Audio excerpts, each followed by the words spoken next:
Howdy folks and welcome back. This is the last video in my Badab series. I've got a squad of 10 Traitor Guard built up to make into the Tyrant's Legion. So what I'm going to go with here is a very drab, quite cold scheme going with blues and greys. You could use this for your Tyrant's Legion or Red Corsairs, but you could also use this for, say, Thousand Suns. If you are a Tzeentch fan, this video is going to be good for you as well. Very different to the scheme that I did for my recent Veteran Guardsmen from Kill Team. Those were all sort of olive drab greens. We're going for a much colder, much grayer, bluer sort of vibe here. So we're starting out with a Chaos Black spray, as I do with most of my miniatures, and we're going to go in with some Eshin Grey as a sort of dry brush, or should I say overbrush, all over these miniatures to start building in the foundation of their grey uniform. The next step is to start adding some highlights to this grey. So mixing the Eshin Grey in with some Administratum Grey, we're going to start sponging this on from the wet palette from the top of the miniature down. So a sort of zenithal,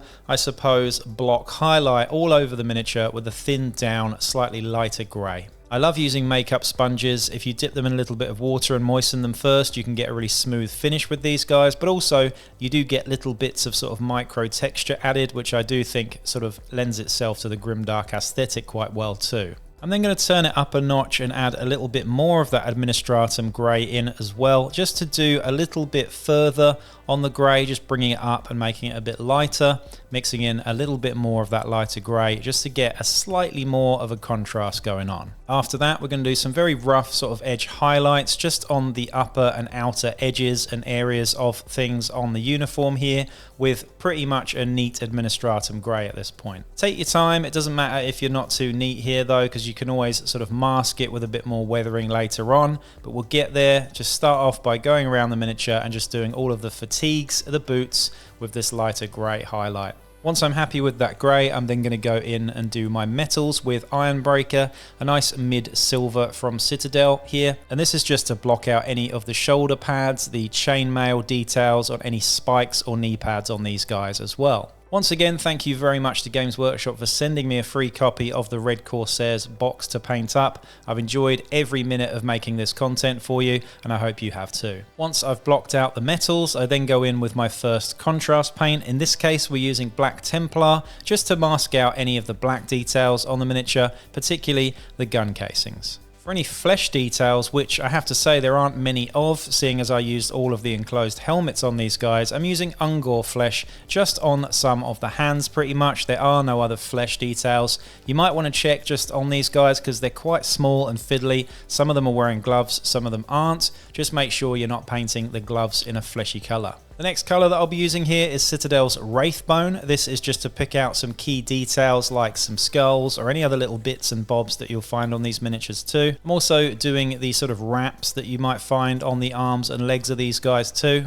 For any of the leather details, I'll be using Banshee Brown from Army Painter. This is a nice rich chocolatey brown, and I find that it works quite well just to add a little bit of warmth to an otherwise very cold colour scheme. Next up, we go to Old Faithful, and that is Snakebite Leather Contrast Paint from Citadel. This is a sort of yellowish brown that I tend to find adds really, really nice character to things like dirty rags and skulls and whatnot too.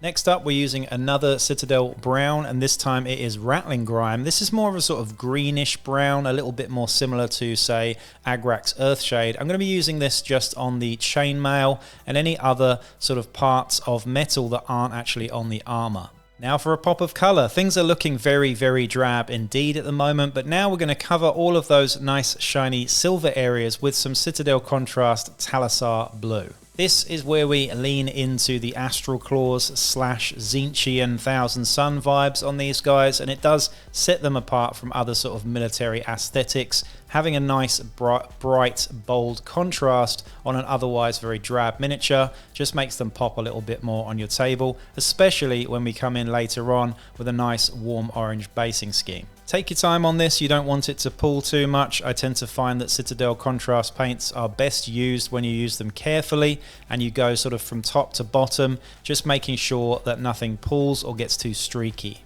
But Talassar Blue really is great over metallics. I tend to find that Talassar Blue is really nice thinned down over metallics for my 30k Warhounds or World Eaters too.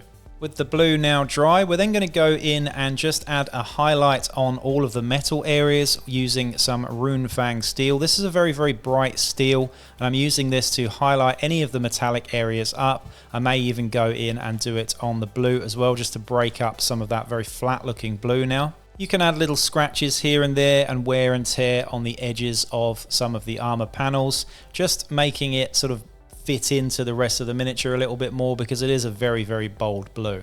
The miniature by this point is pretty much complete. We're just going to go in with an oil wash now, mixing in some burnt umber with some black and some Payne's grey as well. These three colours go together perfectly for a scheme like this, because you add a little bit of sort of warmth and dirtiness with the brown and the black, but then you've got the Payne's grey to sort of further accentuate the coolness of the greys and the blues. Make sure you mix this properly and then just douse the entire miniature in it and wait for it to dry before you go on and do anything else. When I apply my oil wash like this, I tend to do it in a sort of dabbing motion. I let the capillary action of the oil paint just work its way into the recesses.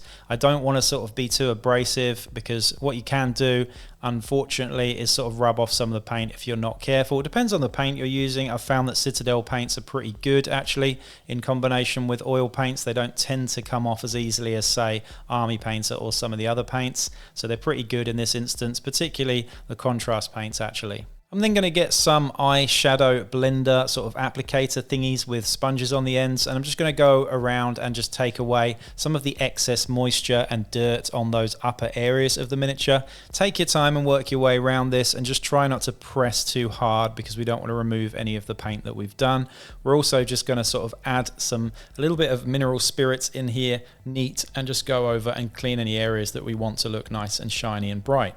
Once that's dry, we're then going to go in with some Citadel sort of technical paints here. This one, I believe, is Martian Iron Crust, which is a nice vibrant orange. Once that's dry, we're going to go in and add some pigments just to finish things off. The first pigment is a nice bright orange, which actually perfectly matches the orange of the Martian Iron Crust. We're then going to go in and add some sort of spot areas of yellow, just to add some variation and sort of light detail to things. I've done this same scheme through most of my miniatures in the last year or so.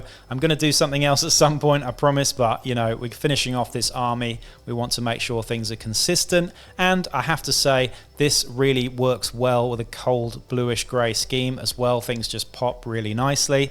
Finally, what you're going to want to do is go around the base and just block everything out with a nice thin sort of coat of black.